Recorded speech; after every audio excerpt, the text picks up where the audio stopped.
इस वीडियो में हम बात करेंगे सीसेट में कौन से टॉपिक से कितने क्वेश्चंस आते हैं, मैथ से कितने आते हैं, इंग्लिश में कितने आते हैं, रीजनिंग में कितने आते हैं, कितने क्वेश्चन डिफिकल्ट होते हैं, कितने इजी होते हैं, और ये सीसेट का ट्रेंड पिछले कुछ सालों में कहां से कहां जा रहा है उसके बारे में सब कुछ डिटेल में बात करेंगे। सो ये वीडियो बहुत ज्यादा डिटेल में होने वाली है। इस वीडियो को सेव कर लो, अपना 5-6 बार देखना सीसेट की स्ट्रेटेजी बनाने से पहले। सो आई होप तुम्हें बेसिक्स तो पता हो कि सीसेट में 80 क्वेश्चन आते हैं, 2.5 नंबर का एक क्वेश्चन होता है और नेगेटिव मार्किंग होती है। पेपर क्वालिफाइंग होता है, 33% मार्क्स चाहिए होते हैं पास होने के लिए। और सीसेट का सिलेबस ऐसे थोड़ा कॉम्प्लिकेटेड सा होता है। मैं इजी लैंग्वेज में तुम्हें बताऊं तो एक चीज आती है इसमें मैथ्स, फिर आता है इंग्लिश, फिर आता है रीजनिंग। और इंग्लिश, मैथ्स और रीजनिंग में भी मैं तुम्हें कुछ इंपॉर्टेंट टॉपिक्स बताऊंगा जो तुम्हें किसी भी कीमत पे बहुत बढ़िया कर देने हैं अगर तुम्हें एक सेफ जोन में रहना है तो।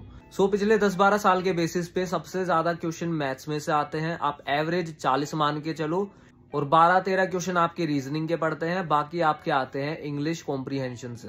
ठीक है, उसमें वो पैसेज वगैरह होते हैं, वो भी देखेंगे किस तरह के पैसेज आते हैं और कितने पैसेज इजी होते हैं, कितने मुश्किल होते हैं, कौन से तुम्हें कब अटेम्प्ट करने चाहिए, सब कुछ इसी वीडियो में देखते हैं। मैथ से रिलेटेड ना 2014, 15, 16 के आसपास 30-25 ऐसे क्वेश्चन आते थे। अब ये एवरेज 40, 43, 45, 38 इस लेवल तक जा चुकी है। 40 क्वेश्चन अपने मैथ से मान के चलो। और मैथ्स के 5 इंपॉर्टेंट टॉपिक्स मैं बताऊं जो तुम्हें किसी भी कीमत पे करने हैं, मतलब ये तो सीख ही लो भाई, क्योंकि इनसे तुम देखोगे ना हर साल दूसरे साल दबा के क्वेश्चन आते हैं। 5 टॉपिक्स हैं। पहला टॉपिक है नंबर सिस्टम, दूसरा है परसेंटेज, फिर है प्रॉफिट एंड लॉस, फिर है टाइम एंड वर्क, फिर टाइम, स्पीड एंड डिस्टेंस। ये चीजें तो तुम घोल के पी जाओ भाई, ये तुम मिस नहीं कर सकते इसमें। अब बात करते हैं मैथ्स के इजी, मीडियम और हार्ड लेवल के कितने क्वेश्चन आते हैं। लेकिन उससे पहले मैं तुम्हें बता दूं इजी, मीडियम और हार्ड से मेरा मतलब क्या है। देखो, जो मैं तुम्हें इजी बताने वाला हूँ उसका मतलब वो नहीं है कि मैं तुम्हारे सामने क्वेश्चन पेपर रख दूं और तुम कर ही दोगे। नहीं, इजी का मतलब है कि तुमने उन क्वेश्चंस की प्रैक्टिस की है और तुम्हारे सामने जब वो क्वेश्चन आएंगे तो फिर तुम उन्हें इजीली अटेम्प्ट कर दोगे प्रैक्टिस के बेसिस पे। मीडियम में यूं है कि तुमने प्रैक्टिस की, कई बार तुमसे गलत हो जाते थे लेकिन ज्यादातर सही हो जाते थे, टाइम भी थोड़ा बहुत लग जाता था लेकिन तुम उन्हें सोल्व कर लेते थे। वो मीडियम हो गए। हार्ड कैटेगरी में वो क्वेश्चंस है, मतलब जो बहुत ज्यादा टाइम ले जाएंगे या तो तुम्हारा, या फिर वो क्वेश्चन जो यूपीएससी सिलेबस से बाहर दे देती है। 40 क्वेश्चन में से करीब 20 या 18 के आसपास क्वेश्चन तुम्हारे मॉडरेट लेवल के होते हैं। मतलब तुम उन्हें टाइम दोगे तो वो सोल्व हो जाते हैं अगर तुमने प्रैक्टिस की है। ठीक है, और इजी वाले 7-8 ही होते हैं सिर्फ, मुश्किल वाले तुम 10-12 मान के चल लो।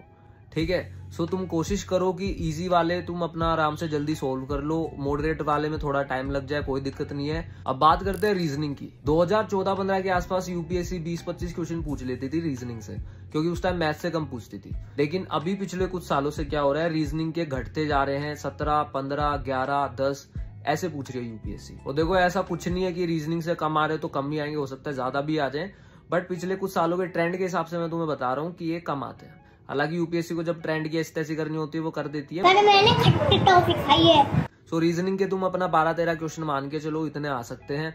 और रीजनिंग में जो सबसे ज्यादा इंपॉर्टेंट टॉपिक है जो तुम्हें आने ही चाहिए हर टाइम, मतलब क्वेश्चन आ ही जाते हैं हर साल 2 साल में, ठीक है, वो है clock, cube and cuboid, blood relation, ranking and order, direction और सीटिंग अरेंजमेंट भी। बाकी मेरी एडवाइस यही है, रीजनिंग के जितने भी टॉपिक्स है अपना सबको अपना स्ट्रॉन्ग करो। ठीक है, इंपॉर्टेंट के बेसिस पे मत रहो, सबको अपना इक्वली अपना पूरा टाइम दो दबा के, क्योंकि भाई देखो चांसेस आर वेरी हाई कि तुम मैथ्स में टाइम नहीं देने वाले ज्यादा। रीजनिंग को अपना पकड़ बना लो, मजबूत कर लो। मतलब यूं मान के चलो कि 12 क्वेश्चन आए तो कम से कम 8-9 तो तुम्हारे सही हो ही जाए। ठीक है, रीजनिंग की दबा के प्रैक्टिस करो। और रीजनिंग में भी आधे क्वेश्चन आते हैं मॉडरेट लेवल के, मतलब 12 में से 6 मॉडरेट लेवल के होंगे, 3 मुश्किल 3 इजी, 4 मुश्किल 2 इजी, इस टाइप से होगा। जो 50% जो आपका पार्ट होगा रीजनिंग का वो मॉडरेट लेवल का ही होगा। अब बात करते हैं इंग्लिश की। देखो यार, इंग्लिश में आते हैं आपके पैसेज। ठीक है, और पैसेज 4 तरह के होते हैं। एक वो पैसेज जिसमें 1 क्वेश्चन पूछती है यूपीएससी, एक वो जिसमें 2 क्वेश्चन होते हैं, एक वो जिसमें 3 होते हैं, एक वो जिसमें 4 क्वेश्चन होते हैं। मतलब एक पैसेज देगी, उसी पैसेज में से 4 क्वेश्चन देंगे, 2.5 नंबर के, 10 नंबर का पूरा एक ही पैसेज हो गया। और जिस पैसेज में 1 क्वेश्चन है वो 2.5 नंबर का 1 क्वेश्चन हो गया। जो पैसेज में 4 क्वेश्चन होते हैं ना एक साथ, वो तो यूपीएससी ने 2014-15 में दबा के पूछे, उसके बाद उन्होंने वो धीरे धीरे बंद कर दिए। पिछले कुछ सालों से जो पैसेज ज्यादा आते हैं ना वो 1 क्वेश्चन वाले या फिर 2 क्वेश्चन वाले होते हैं। एंड यू नेवर नो कि कब यूपीएससी 4 क्वेश्चन वाले पैसेज पूछ ले। जब भी तुम क्वेश्चन पेपर उठाओ, देखो अगर उसमें 4 क्वेश्चन वाला पैसेज है तो उसे सबसे पहले अटेम्प्ट कर दो, क्योंकि वो ज्यादा नंबर देगा और ज्यादा टाइम भी लेगा। उसको लास्ट तक मत लेके जाओ कि आखिरी 10-15 मिनट में सोल्व करेंगे, नहीं, उस टाइम दिमाग गरमाया होता है हड़बड़ाहट में तुम उसे अच्छे से पढ़ोगे नहीं और सीधा पूरे 10 के 10 नंबर उड़ जाएंगे। सो जो भारी भरकम नंबर मिलते हैं ना जिस क्वेश्चन में, वो अपना पहले निपटा लो शांति से। और इंग्लिश के जो क्वेश्चन होते हैं ना पैसेज वाले, ये ठीक है बच्चे अटेम्प्ट कर लेते हैं, लेकिन इसमें जो सबसे ज्यादा टाइम लगता है वो है रीडिंग में।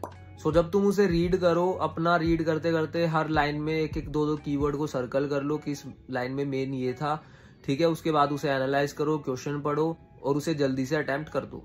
एंड अपनी रीडिंग की स्पीड बढ़ाओ भाई, वो रातों रात नहीं बढ़ेगी, टाइम लगेगा। कोई भी सब्जेक्ट का जब भी तुम नोट्स बना रहे हो या फिर पढ़ रहे हो तो कोशिश करो कि तुम्हारी रीडिंग धीरे धीरे जल्दी हो जाए। और पैसेज से रिलेटेड तुम्हारे 26-27 क्वेश्चन होंगे इंग्लिश में, इतने तुम मान के चल लो।